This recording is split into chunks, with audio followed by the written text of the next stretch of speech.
Hello everyone and welcome back to another video. In today's video we're going to be going over the patch notes for the brand new SHIN and analog GLOX. So let's get into it. So of course tomorrow I'll have a full banner review on SHIN. He's a 242 diamond banner and I'll be going over his banner, what he does and whether it's worth summoning, and my, of course, if you should summon if you're free to play, and my thoughts for the future. Because of course there are, for the next few months we're going to have quite a few big banners. So of course we've got the collab, which will be JP next week. We've then got Glow Anniversary, which would be 4 weeks after. 8 weeks after that, we then have another collab. Then 4 weeks after that, we then have another collab. Sorry, another festival. But the biggest thing about this update is GLOX. As you can see, there's actually nothing really else. Apart from you can buy the melee outfit that actually you have to get to 900 diamonds to get. You can now buy it for 20 diamonds. They've added SHIN to the Hero Arena. And they've extended the Hawk Pass by an extra week. Because, of course, the collab happens next week. And then the Hawk Pass disappears and they'll make a new one. And they've also made an improvements. The icon of the memory crystal box that can be obtained in Demon Kingdom will be changed. Okay, they've changed some sort of icon. No one cares about that, right? You then got this, which is casual foot soldier stuff, more village donation stuff, GLOX relic. Of course, we'll go over GLOX's relic when we go over GLOX. But really, the main thing of this update is GLOX, because nothing else is really that changed. And to be honest, GLOX isn't the best. So what I will do, as you can see here, it's in Japanese, right? People won't be able to understand it. So what I do is here we have my GLOX here. We'll start with the passive quickly, which is. So his current passive is increase the hero's defense related stats by 5% for every surviving ally. And increase attack related stats by 5% when an ally dies. So the new one is increase the ally's defense related stats by 10% for every ally alive. It means everyone on the field gets 30% defense related stats.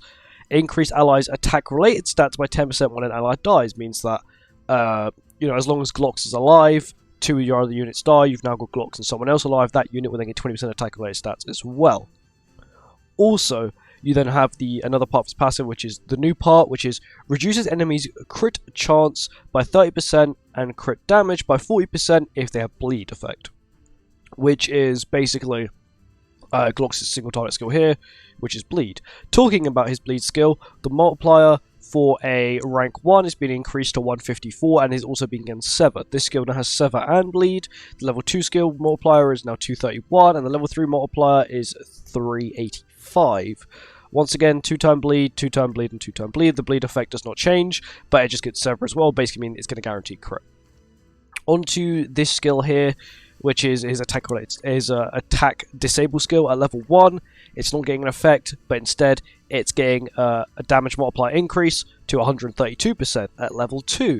It's now 132%, but it also disables attack skills and buff skills. And at level 3, it's a 198% and it disables attack and buff cards for 2 turns. So it's the same amount of turns, you just disable buff skills. The ultimate, this is the 6-6 ult, of course, and I'm not sure if it's different at 1-6 or 6-6 or 4-6 or whatever. But the current one is inflicts ruin damage equal to 840% of attack on one enemy, and then ruin is increased damage dealt by 30% per debuff on the target and removes debuffs. So the new one is basically the same, apart from it applies a debuff that decreases, I'm pretty sure it's all basic stats by 30% for 2 turns to all enemies when you pop the ultimate. So like Margaret increases the damage they take, he decreases their, I'm pretty sure it's their basic stats, either their basic stats or their all stats, but it's 3 separate debuffs. So, and how the debuffs work, the debuffs actually apply after the ultimate, so that means when you play the ultimate will consume all the debuffs and then deal the damage. So if you were to apply the lower stat debuff, it would just be absorbed and then you wouldn't actually be lowering their stats. But you lower their stats after the ultimate goes off. And the multiplier for the ultimate hasn't changed, but they've just given it that effect there. Because the Ruin ultimate itself is actually quite powerful, especially with the current meta, which is super debuff heavy, especially melee. Melee's team has, like, if you're running Sins, of course, you've got Merlin and Barn, who are once again passive debuffers, and they passively debuff for every skill for all your allies. So quite a good ultimate. And then of course he gets his relic. So currently he doesn't have a relic, but his relic is in PvP. For every fairy race ally participating in battle, increase fairy race allies' basic stats by 5%.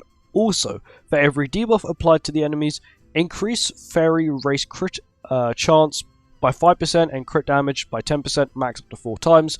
So his relic is unfortunately PvP only, but GLOX himself, in my opinion, is probably the worst LR currently in the game, mainly because his relic is limited to PvP, so you can't really use him. You can't really use his relic. Won't give you much use outside of PvP, apart from, of course, the basic stats it provides, being the attack, defense, and HP. And that's really it. He's okay. Like the LR, like the leaked version of him, busted, right? I think if they would have maybe lowered, like, if they was like 15% ago, because, like, I'm going to compare him, I know this is like a weird thing to do, right, but I'm going to compare him to Tristan. So this guy increased your defense-related stats by 30%. Tristan works in the back and provides you with 45% defense-related stats. For Goddess Team, of course I'm using Goddess Team as an example.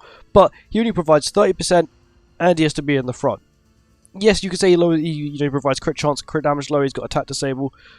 But attack disable in a meta where melee has passive cleanse, you've got Margaret has cleanse, and even though Margaret isn't really used very often, but you've got Margaret has cleanse, you've got the unknown team, Albedo doesn't use attack skills, Hell has a debuff skill, you know, you're not really going to be disabling their entire hand. Yeah, the attack disable and the buff disable can, I guess, be good, especially the buff disable against Cool's Goddess Team, but once again, you know, they have 2 debuff skills.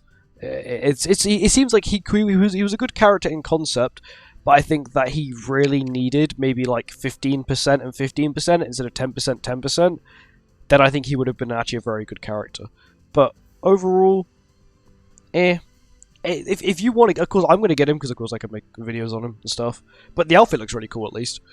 And, you know, if you want to collect all the LRs, you might as well go for it, especially because they've now made LR coins quite easy to obtain. But of course, it's all up to you. And, yeah, thank you for watching. I hope you guys enjoyed. I'll see you in the next one. Goodbye.